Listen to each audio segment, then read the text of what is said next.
Hello दोस्तों, कैसे हैं आप सब? मेरा नाम दीपक है और मैं आप सबका स्वागत करता हूं मेरे चैनल आपका एचआर कंसल्टेंट में। दोस्तों, आज के वीडियो में हम लोग बात करेंगे रिज़ाइनिंग या कंपनी से रिज़ाइन करना किस लिए बहुत ज़्यादा बेटर है अब्सकॉन्ड होने से। देखिए, ये वीडियो बनाने का मेरा मेन उद्देश्य है आप लोगों को ये बताना कि आप लोगों को क्यों अब्सकॉन्ड नहीं होना चाहिए। मैंने ऑलरेडी काफ़ी वीडियो 3-4 वीडियो अब्सकॉन्डिंग के ऊपर बना रखे हैं, अगर आप लोगों ने नहीं देखा तो उसको जाके देख लीजिएगा। मैंने हमेशा एक ही चीज़ बोली है कि अब्सकॉन्ड मत होइए, फिर भी बहुत सारे लोगों का मेरे पास क्वेरी आता है अब्सकॉन्डिंग से रिलेटेड। तो मैं आज यही बताना चाहता हूँ कि अगर आपको अब्सकॉन्ड ही होना है तो बेटर आप रिज़ाइन कर दीजिए, अब्सकॉन्ड मत होइए।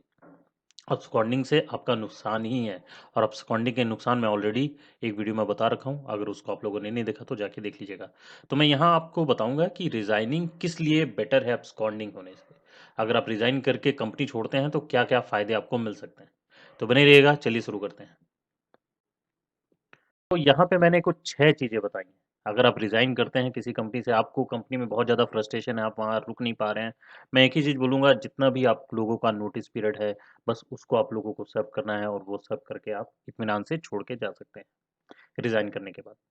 तो रिज़ाइन अगर आप करते हैं और अपना नोटिस पीरियड अगर आप सर्व करते हैं, सबसे पहली चीज़ ये है कि जो भी आपकी सैलरी बनती है, वो आपको मिलेगी। यहीं पे अगर आप अब्सकॉन्ड कर जाते हैं, तो अब्सकॉन्ड अगर आप कर जाएँगे और अगर आपने अपनी सैलरी नहीं ली है, आप मिडल ऑफ द मंथ में हैं, तो आपकी जो सैलरी है वो बिल्कुल आपको नहीं मिलेगी, वो होल्ड हो जाएगी और किसी भी तरह से आपको वो सैलरी नहीं मिल पाएगी। तो इसीलिए मेक श्योर अगर आपको कंपनी छोड़नी है, आप बहुत डेस्परेट हैं कंपनी छोड़ने के लिए, आपको कंपनी नहीं पसंद आ रही है, फिर भी मैं ये बोलूँगा कि अपना नोटिस पीरियड ज़रूर सर्व करें और सर्व करने के बाद जो है इत्मीनान से कंपनी छोड़ कर के जाएँ, रिज़ाइन करने के बाद। दूसरा है लीव एनकैशमेंट। देखिए, अगर आप अब्सकॉन्ड हो जाते हैं, तो आपका लीव एनकैशमेंट भी चला जाता है। बहुत सारी कंपनियों में लीव एनकैशमेंट मिलता है और मिलना भी चाहिए। तो जो लीव एनकैशमेंट है, आपको तभी मिल पाता है, अगर आप रिज़ाइन करते हैं, अपना नोटिस पीरियड सर्व करते हैं और इत्मीनान से छोड़ के जाते हैं। तो जो भी फुल एंड फाइनल सेटलमेंट होता है, उसमें जो है लीव एनकैशमेंट वगैरह सब होती है और वो आपको पूरे पैसे मिलते हैं लीव एनकैशमेंट के। कई बार क्या होता है, कई लोग छुट्टी नहीं लेते, 12-12 20-20 छुट्टियाँ पड़ी रहती हैं, तो 20 दिन की जो है पूरी की पूरी आपको पे मिल जाती है दोस्तों। तो लीव एनकैशमेंट आप बिल्कुल नहीं छोड़ना चाहेंगे, इसलिए प्लीज़ अब्सकॉन्ड मत हों, रिज़ाइन करके ही कंपनी छोड़ें, वो ज़्यादा अच्छा रहेगा। देन नेक्स्ट है ग्रेच्युटी। ग्रेजुइटी आपको तब मिलती है जब आप किसी कंपनी में 5 साल पूरे कर लेते हैं या उससे ज़्यादा। तो अगर आप किसी कंपनी में 5 साल सर्विस दे चुके हैं और उससे ज़्यादा सर्विस अब आप नहीं करना चाहते, वहाँ फ्रस्ट्रेशन है और किसी के साथ आपकी अनबन हो गई है, कंपनी के डायरेक्टर के साथ आपकी अनबन हो गई, अब आप वहाँ रहना नहीं चाहते, आप छोड़ के चले जाना चाहते हैं, तो प्लीज़ मैं यही बोलूँगा, प्लीज़ अब्सकॉन्ड मत होइएगा। अब्सकॉन्ड होने में आप ही का नुकसान है, क्योंकि यहाँ पे आपको सैलरी भी नहीं मिलेगी, आपकी सैलरी होल्ड हो जाएगी, आपका लीव एनकैशमेंट भी रुक जाएगा, अगर आपके पास कोई लीव है, अगर आपने नहीं ली है तो लीव एनकैशमेंट भी रुक जाएगा। तीसरा, आपकी ग्रेच्युटी भी रुक जाएगी। आपकी ग्रेच्युटी भी आपको नहीं मिलेगी, क्योंकि अगर आप अब्सकॉन्ड हो जाते हैं तो ग्रेच्युटी भी आपकी होल्ड हो जाएगी। तो मेक श्योर बाकायदा जितना भी दिन का नोटिस पीरियड है आपका, चाहे 1 महीना हो, 2 महीना हो, 3 महीना हो, उससे ज़्यादा नहीं होता है। मेक श्योर वो आप इत्मीनान से सर्व करें और सर्व करने के बाद एक अच्छे रिलेशन के साथ जो है कंपनी को छोड़ें, ताकि आने वाले समय में भी कंपनी के साथ आपके रिलेशन अच्छे रहते हैं और अगर इन केस आपको ज़रूरत पड़ती है कंपनी की दोबारा, तो आप कंपनी में काम करने आ सकते हैं। तो प्लीज़ अब्सकॉन्ड मत हो, क्योंकि अगर आप अब्सकॉन्ड होते हैं तो आपको ग्रेच्युटी से हाथ धोना पड़ेगा। देन नेक्स्ट आता है प्रोविडेंट फंड। प्रोविडेंट फंड भी क्या रहता है कि अगर आप अब्सकॉन्ड हो जाते हैं तो बड़ी ज़्यादा परेशानी होती है प्रोविडेंट फंड को निकालने में। बेटर है अब्सकॉन्ड ना हो, बाकायदा रिज़ाइन करके जो है आप छोड़ के जाएँ, तो वो ज़्यादा बेटर रहेगा और आपका प्रोविडेंट फंड बाकायदा जो है आप आराम से दूसरी कंपनी में ट्रांसफ़र कर सकते हैं। लेकिन अगर आप अब्सकॉन्ड होके जाते हैं, तो आप पहली बात तो अगर आप अब्सकॉन्ड होके जाते हैं तो आप उस कंपनी को दिखा नहीं पाएँगे, किस कारण से आप छोड़ के आए।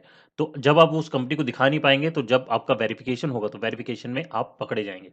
वेरिफ़िकेशन में अगर आपसे पूछा जाएगा कि आपकी कंपनी में यहाँ पे दिखा रहा है प्रोविडेंट फंड, लेकिन आपने उस कंपनी को रिज़्यूमे में मेंशन नहीं किया, तब आप क्या बोलेंगे? तो मेक श्योर आप इत्मीनान से जो है रिज़ाइन करें, रिज़ाइन करने के बाद जो है, जो भी आपका नोटिस पीरियड है उसको सर्व करें और फिर छोड़ के दूसरी कंपनी को जॉइन करें। देन नेक्स्ट है रिलीविंग एन एक्सपीरियंस लेटर। ये बहुत ही ज़्यादा इंपॉर्टेंट है। अगर आप अब्सकॉन्ड करते हैं कंपनी से तो आपको ना रिलीविंग लेटर मिलती है, ना एक्सपीरियंस लेटर मिलता है। दोस्तों मैं ये आप लोगों को बता दूँ, मेरे पास बहुत सारे लोग जो है कमेंट करते हैं, पूछते हैं कि सर हमारा रिलीविंग और एक्सपीरियंस लेटर हमें नहीं मिला है, हम अब्सकॉन्ड हो गए थे, अब हम क्या करें? देखिए, जब आप अब्सकॉन्ड होते हैं तो रिलीविंग और एक्सपीरियंस लेटर नहीं देना, ये पूरा-पूरा कंपनी की अथॉरिटी में आ जाता है और आप इसके ऊपर कुछ भी नहीं कर सकते हैं। तो अगर आपको रिलीविंग और एक्सपीरियंस लेटर लेना है बाकायदा, उस कंपनी में आपने अच्छे से काम किया है, प्लीज़ मेक श्योर आप अब्सकॉन्ड ना हों, अपना नोटिस पीरियड बाकायदा सर्व करें और इत्मीनान से कंपनी को छोड़ें रिज़ाइन देने के बाद। तो आपको रिलीविंग लेटर और एक्सपीरियंस लेटर दोनों जो है आपको मिल जाएगा। अगर आपके रिलेशन बहुत अच्छे हैं, हो सकता है आपको रेफरेंस लेटर भी कंपनी से मिल जाए। देन लास्ट में स्मूथ बैकग्राउंड चेक होता है। अब जैसे कि मैंने पहले भी प्रोविडेंट फंड वाले पॉइंट में बताया कि बैकग्राउंड चेक बहुत ज़्यादा मैटर करता है। अगर आप किसी भी कंपनी से एब्सकॉन्ड हो जाते हैं तो वहाँ पे बैकग्राउंड चेक आपका हैम्पर हो सकता है, क्योंकि आपके रिलेशन भी अच्छे नहीं होंगे। अगर आपने उस कंपनी को अपने रिज्यूमे में मेंशन किया है और जब किसी कंपनी में आपका चयन हो जाता है, सिलेक्शन हो जाता है, वहाँ पे जब बैकग्राउंड वेरिफिकेशन होगा तो कंपनी की तरफ से कॉल जाएगा आपकी पुरानी कंपनी को जहाँ से आप अब्सकॉन्ड हुए हैं। वहाँ क्योंकि आपके रिलेशन अच्छे नहीं हैं, तो वहाँ से भी आपका अच्छा रिपोर्ट नहीं मिलेगा। तो यहाँ आपका स्मूथ बैकग्राउंड चेक नहीं होगा। लेकिन अगर आप बाकायदा रिज़ाइन दे के देन अपना नोटिस पीरियड सर्व करके कंपनी को छोड़ते हैं, तो आपका बैकग्राउंड चेक भी बहुत अच्छा होगा और आराम से बैकग्राउंड चेक हो जाएगा, स्मूथ बैकग्राउंड चेक हो जाएगा दोस्तों। तो ये 6 मेन पॉइंट हैं दोस्तों, क्यों आप लोगों को रिज़ाइन करके जो है अपना नोटिस पीरियड सर्व करना है और उसके बाद कंपनी छोड़नी है, ना कि आप लोगों को अब्सकॉन्ड होना है। मैं हमेशा एक ही चीज़ बोलता हूँ, प्लीज़ अब्सकॉन्ड मत होइए। अब्सकॉन्ड होने से आप अपने लिए ही परेशानियाँ खड़ी करते हैं। तो प्लीज़ अगर कोई भी कंडीशन होती है, आपके सामने कोई भी सर्कमस्टेंसेस आता है, तो प्लीज़ आप जाके एचआर से बात करें, एचआर के साथ डिस्कस करें और उसके बाद डिसीज़न लें। लेकिन अगर आपको फिर भी लगता है कि आपको अब्सकॉन्ड होना पड़ेगा, मेक श्योर आप एचआर से बात करके जो है अपना नोटिस पीरियड कम करवा सकते हैं। कम करवाने की बात करें या नोटिस पीरियड को बाई आउट कर लें, बहुत सारे ऑप्शन हैं, लेकिन अब्सकॉन्ड मत हों। अगर आप अब्सकॉन्ड होते हैं, तो ये जो भी मैंने 6 पॉइंट बताए, इन सब से आप हाथ धो बैठेंगे। तो दोस्तों आज के लिए इतना ही था। आशा करता हूँ कि आज का वीडियो आप लोगों को पसंद आया होगा। अगर पसंद आया है तो लाइक ज़रूर कीजिएगा, अपने ज़्यादा से ज़्यादा दोस्तों के साथ शेयर कीजिएगा और सब्सक्राइब करना मत भूलिएगा। मैं इसी प्रकार के नए-नए कंटेंट आप लोगों के लिए लेके आता रहूँगा। बस अपने प्यार इसी तरह बनाए रखिएगा। मैं मिलूँगा आप लोगों से अगले वीडियो में, तब तक के लिए अपना ख्याल रखिएगा। धन्यवाद दोस्तों।